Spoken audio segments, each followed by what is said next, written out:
Good morning to you all. My name is P. Madan. I am coming from Ranipet district in TBJ Vellur in third year mechanical. We are having technical champion Madan P. coming from Ranipet, studying in TPGIT third year A section. So என்ன பார்க்க போறோம்னா ஒரு சூப்பரான problem பார்க்க போறோம். கேள்வி வாசிங்க.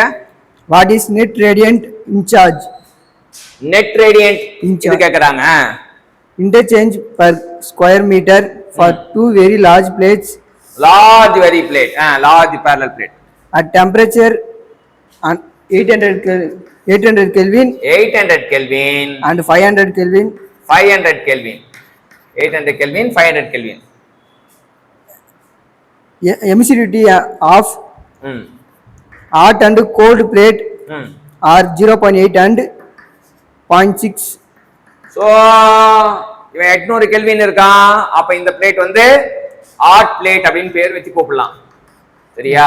இவன் வந்து 500 கெல்வின் தான். இவனை கோல்ட் பிளேட்னு சொல்லிட்டு பேரை வச்சு கூப்பிடலாம்.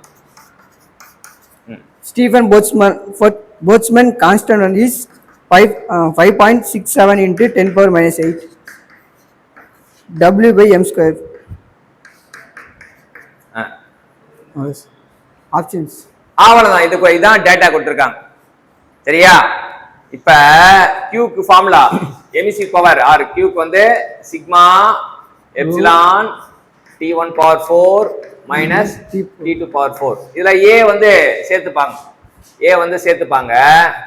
ஸோ A வந்து நமக்கு வந்து பெர் யூனிட் மீட்டர் ஸ்கொயர்னு சொல்லிட்டாங்க. ஸோ அப்போ 1 மீட்டர் ஸ்கொயர்னு எடுத்துக்கலாம். அப்போ எல்லா வேல்யூவும் தெரியும். ஆனா எப்சிலான் வந்து ஈக்குவலன்ட் எமிசிவிட்டி. எப்சிலான் வந்து ஈக்குவலன்ட் எமிசிவிட்டி. அதை எப்படி கண்டுபிடிக்கிறது?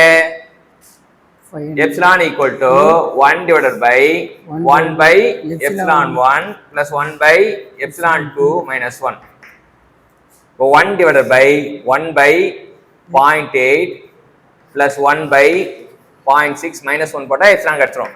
இதை கண்டுபிடிச்சு இங்க சப்ஸ்டிட் பண்ணீங்கன்னா ஆன்சர் கிடைச்சிரும். இங்க சிக்மா வந்து 5.67 into 10 to the power minus 8. epsilon வந்து வேல்யூ கண்டுபிடிச்சு சொல்லுங்க பாப்போம். Audience Calculator. இதோட value 1 by 0.8 plus 1 by 0.6 minus 1 inverse போட்டீங்கன்னா என்ன வேல்யூ வருது பாருங்க. அப்ப ஏரியா 1 எப்சிலான் வந்து கண்டுபிடிக்கணும். T1 எவ்வளோ? 800 கெல்வின் பவர் 4. T2 வந்து 500 கெல்வின் பர் 4. எப்சிலானோட வேல்யூ என்ன வருது? What is answer?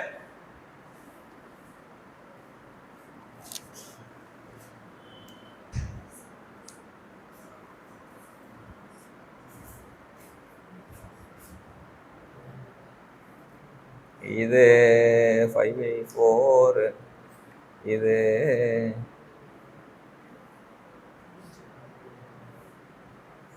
5/3 அப்போ 15 20 12 minus 12 35 minus 12 21 5 12 7 by 3 அப்போ 3 by 7 0.42 எவ்வளோ வருது? 52 ஓகே 0.52 வந்திருக்கு. 0.52 அப்போ சப்ஸ்டிட் பண்ணீங்கன்னா வாட் இஸ் த ஆன்சர்? அங்கே என்ன ஆன்சர் கொடுத்துருக்காங்க?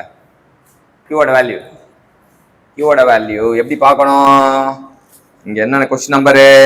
5.56 பின்னாடி திருப்பினா இங்க இருக்கும் 5.56. ஆன்சர் பாம்பே என்ன இருக்கு? 10.26 கிலோவாட் பெர் மீட்டர் ஸ்கொயர். 10.26 கிலோவாட் divided by meter square. ஏன்னா மீட்டர் வந்து 1 எடுத்துக்கோம்ல, பெர் யூனிட் தான் கேட்டிருக்காங்க. அதனால தான் பெர் மீட்டர் ஸ்கொயர். ஸோ இதுதான் வந்து ஆன்சர். ஸோ எந்த எமிசிவிட்டி ப்ராப்ளம் வேணாலும் அது என்ன கொடுத்துருக்காங்களோ அந்த ஈக்குவலன்ட் எமிசிவிட்டி ஃபார்முலா யூஸ் பண்ணி நம்ம போடணும். 4 கேஸ் சொன்னோம் இல்லையா? இது ஒரு கேஸ் தான் நம்ம போட்டிருக்கோம். மிச்சம் இருக்க 3 கேஸும் நீங்க போட்டு பாருங்க. ஒரு சூப்பரான ப்ராப்ளத்தை நமக்காக கத்து கொடுத்த மதன் பொன்னுரங்கம். தேங்க்யூ சொல்லுங்க பாப்பா எல்லாருமே.